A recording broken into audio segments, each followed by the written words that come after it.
Hi, my name's Nulin. So when I'm training people for succeeding at NHS consultant interview questions, one of the things I always notice is that people try too hard to be impressive.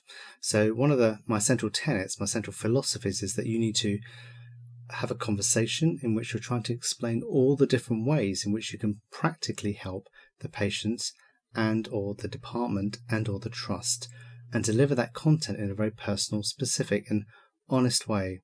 So one of the things I need you to try to do if you're preparing for your own consultant interview is build your bank of practical ideas. So I need you to have a range of practical ideas as to how you can improve training or save money or improve staff well-being or any other kind of topic that may come up in your interview. And I can share with you some of the top interview topics that come up with in NHS consultant interviews. But if you want, you can just look at the person's specification for your job and get a flavour for the kind of topics that are likely to come up. And then remember, you're trying to explain things that you can practically do.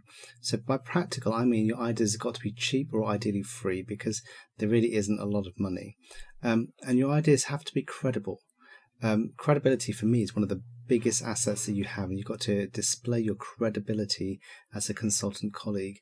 So you've got to talk about things that are within your skill set, are likely to be able to be achieved in the unit you're applying for, and you've got to have the time for it as a busy consultant. So talking about creating a whole new treatment pathway or changing the perioperative care system at your hospital really isn't credible.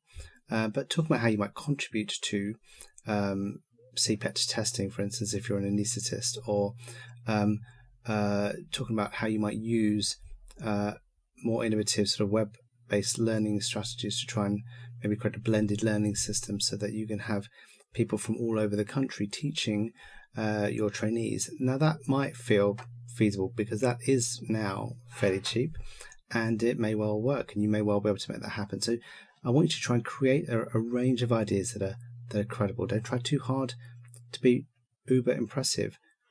Try really hard to be credible.